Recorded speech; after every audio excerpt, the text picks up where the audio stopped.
Before I begin, I don't care what box you fall under, whether you're an entrepreneur, a professional, or etc. If you have clients or professional relationships that you need to maintain, then this video is perfect for you.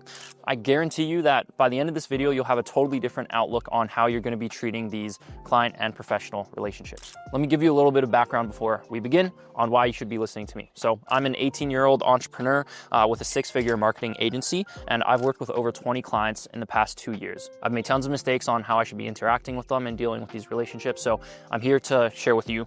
There's 3 key balances that you should be thinking about when you're talking with professionals, clients, whatever that might be. But don't get tricked. It's actually not that hard. So I'm not going to waste any time. Let's get straight into it. So there's 3 balances. Like I said, the first one is most important. It's control versus compromise. Then we have number 2, pleasantries versus professional. And number 3, we have promise versus delivery. And number 3 is probably not what you think. So let's just get straight into number 1, which is control versus compromise. So every single conversation has a conversational frame. And if you've ever been on a sales call or in a meeting and you've gotten just absolutely bombarded and smoked, you know exactly what I'm talking about. But let me break this down. So let's say you're speeding and you get pulled over. The cop walks up to your car and he goes, "Can I have your license and registration?" That's his frame of a conversation. Now you might have your own frame, right? You might want to argue with this cop or be like, "You don't get to pull me over," whatever. That could be the case, but 9 times out of 10, you're going to be like, "Here's my license, here's my registration. Yes, I was speeding. Give me my ticket. On we go." So the cop basically has the frame of that conversation and they won. Let me give you another example. Let's say you're pitching a client a package for $2,000 or whatever, and you hop on this call and you say, "How are you?" And they say, "I'm good. How are you?" And this client immediately starts bombarding you with questions. "What do I get for $2,000? Why is it $2,000? This is too expensive, whatever." Now you just lost your frame of the sales conversation. Before you hopped on this Zoom call or whatever it might be, you probably had a general idea of what you wanted to talk about, but because this guy has so many questions, you just got completely smoked. On the other hand, if you shut down their questions and you follow your own sales frame, then you have that sales frame, you have that conversation frame, and basically you won. But this concept, by the way, is not my original thoughts. This is from Pitch Anything by Oren Clough, which is probably the most valuable book you can read as a business owner. I don't really like reading, but I went through that book really quick just because of how important it is. But that example that I just gave you in a sales call, obviously that's just a sales call, but conversational frames apply in every single setting, every single conversation, every single day. So with your clients or with these professional relationships, basically you always want to be in control of this conversation frame. Now this doesn't mean you have to be super controlling, and this doesn't mean you have to be super alpha or whatever or loud. It just means that you want to have a basic control of each conversation. That way you can stay in perception as the knowledgeable person. What's the worst case? Well, in every single class, for example, there's always that kid that's super duper smart, but he never says anything and he sits in the corner. That's the worst case scenario because you're probably smarter than every single person in the room, but nobody knows that because you're never talking. Now with your clients, you want to make sure that you control every single conversation so that you are the knowledgeable one. They're looking up to you for information. And when there's problems, they're actually respecting what you say. So when it comes to this balance of control and compromise, you should almost always be in control. But this leads me straight into my second point, because you might be thinking, if you're always in control, doesn't that sound kind of like a dictatorship?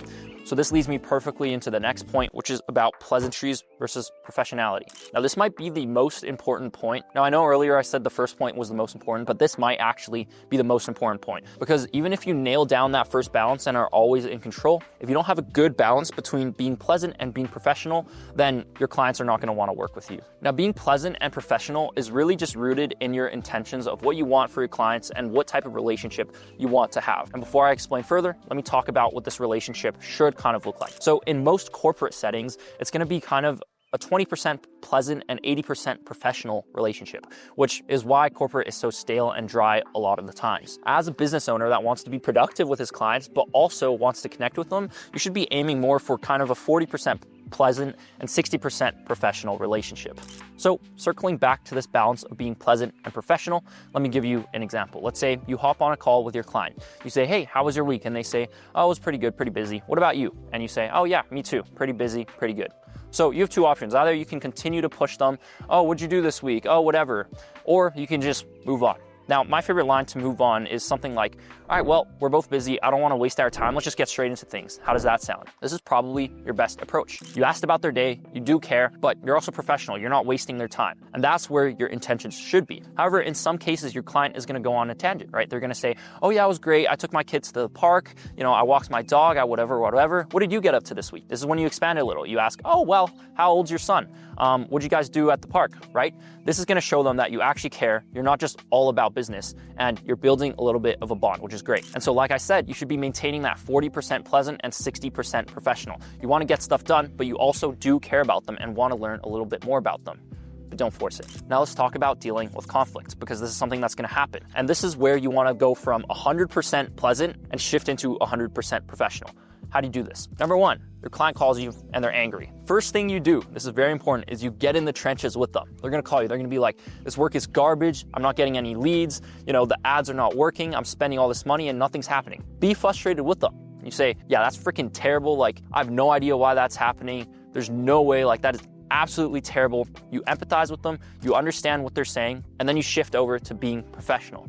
Once they understand that you're on their side, you're not going to blame them. You're not going to make excuses. Now you get on their side. And this is where you don't make excuses. And this is something that I used to do all the time. I would say, I'm so sorry, like I've had this emergency this week, or I'm so sorry, I've been traveling, I've been busy. None of that. No BS. Just own it. You say, I'm so sorry. I totally understand where you're coming from. I'm going to get this fixed as soon as possible with my team. And that has to be genuine. You have to double down and you have to fix these mistakes to the best of your ability.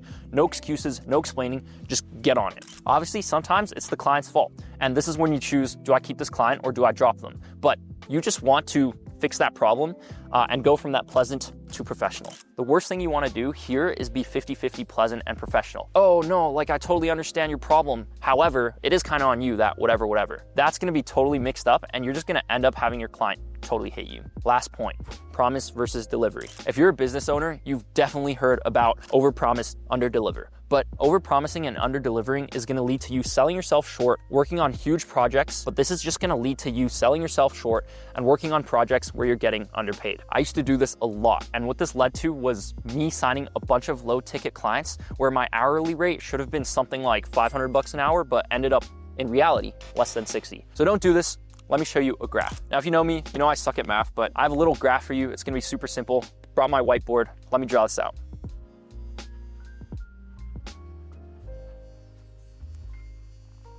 Okay, so let's say you run a marketing agency like me. So you're gonna have this graph. Here on this side is your number of clients, and on the bottom here is the success of your clients. So most of your clients are gonna fall into this middle kind of channel. So this is where most of your clients are gonna fall, in this middle channel here, where they're getting pretty good success. But you're always gonna have these clients that are doing super well, and you don't really know why. You're also gonna always have these clients that are doing not the best, and you also don't know why. Now, what most business owners are gonna do is they're gonna spend 50% of the time with 10% of their clients, which are doing bad down here. But what the best thing you should actually be doing is figuring out how you can just move this whole graph to the right. Let me draw an analogy.